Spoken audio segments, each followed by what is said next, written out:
Hi everyone, welcome back to another episode of Tastefully Balanced. I'm Miriam, and for today's pumpkin recipe, I am making a classic pumpkin spiced waffles. I love the ones at Trader Joe's, and I figured why not just make it at home from scratch? So that is exactly what I'm going to share with you today. So if you guys love pumpkin spiced flavored things, hit that notification bell so you can be notified exactly when I upload. Subscribe and keep watching.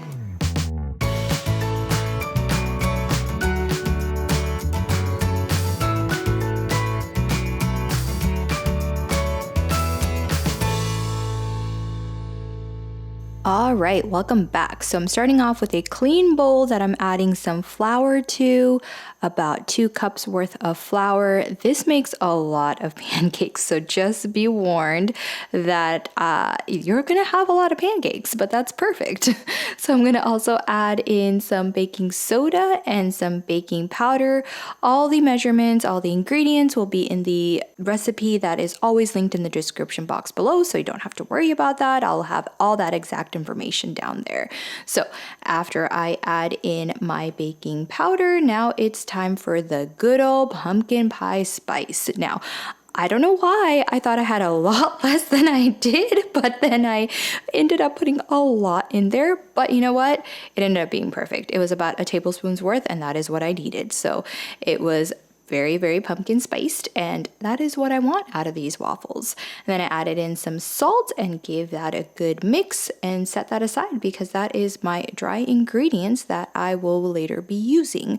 So I just like to have 2 separate bowls, one for dry, one for wet, so that later on when I incorporate them, then it's really easy for me. So now on to the wet ingredients. I melted some butter. I don't have a microwave, so I have to do everything on the stovetop, which is why I have it in a pan, but just melted some butter, added some brown sugar to it, and then gave it a good mix just so that butter kind of cools down too, so that later when I add in the eggs don't get scrambled. So I gave that a good mix, made sure that it was nice and creamy, and then it's time to add in my eggs. My eggs I got from Costco. They are, I think, the organic brown ones that they have, but the yolks were really orange and beautiful. So anyways, gave that a good mix, made sure all the eggs were nice and incorporated with the butter and the sugar. And now I am ready to add in the pure pumpkin puree. Say this every time, but make sure that it's the pure pumpkin puree and not the pumpkin pie mix or whatever, because that one has added sugar that we don't want. So added in about a cup's worth of pumpkin puree. I like to buy my pumpkin puree from Costco in 3 big cans because I end up using it a lot.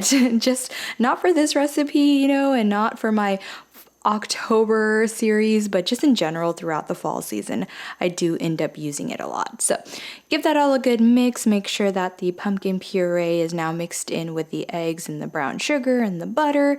And now it's time to add in milk. Use whatever type of milk you have on hand. I had 2%, which is very rare, but I decided to use that up and I didn't want it to go to waste. So added in that, and you want to keep the milk kind of on the side because it's what you're going to add in case your batter is too thick. You want it to be a nice pourable batter, so just keep that on the side. You can also just keep adding water too if you don't want to keep making it more kind of creamy with the milk. I did end up adding in a 1/2 cup of milk more because I did not want it to be too thick because then it won't crisp up in my waffle maker, but I did add a little bit of water too. So you just kind of have to play around with the consistency because sometimes I don't need to add anything and then other times it feels like it's a little bit on the drier side. So give that all a good mix. I put the dry ingredients or the wet ingredients into my dry ingredients bowl.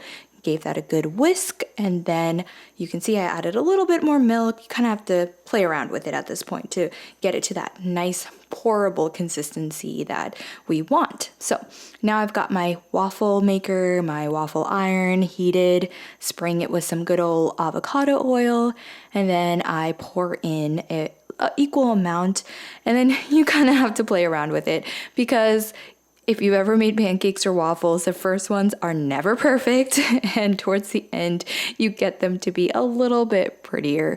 regardless, they all taste the same and they all taste delicious. So I went ahead and just poured in equal amounts into my waffle maker. I have the square one, so just went ahead and closed it. And then it's about 8 to 10 minutes for me at least. And look at that, beautiful color, beautifully cooked, and everything is just gorgeous. And it lifts so easily because I did spray it, and the waffle maker itself is non-stick. So it's very, very easy once it's cooked to just lift it right up. But really that's it. I was able to make, I think, about 4 batches. And so after we had breakfast that day, I just froze the rest. And it's so easy. You just pop it in the toaster and let it toast up, and it's just ready to go for breakfast.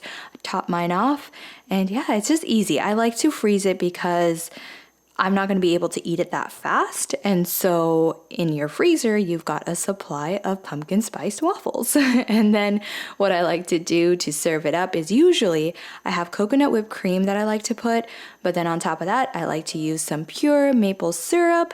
And then I love adding pecans, just crushed pecans, because I just love that crisp and that crunch that it gives. But obviously you can just leave that out, add fruits, whatever you want, but that's it. Those are your delicious pumpkin spiced waffles. All right, there you guys go. That is my super simple, very easy, very delicious pumpkin spiced waffle recipe. If you absolutely love the Trader Joe's one, this is so good and it freezes absolutely perfectly. What I tend to do is I just take it out of the freezer, put it in my toaster, and I am ready to go with breakfast. So if you guys love pumpkin spice flavored recipes, hit that notification bell. Please comment, like, share, and subscribe. And as always, live life tastefully balanced.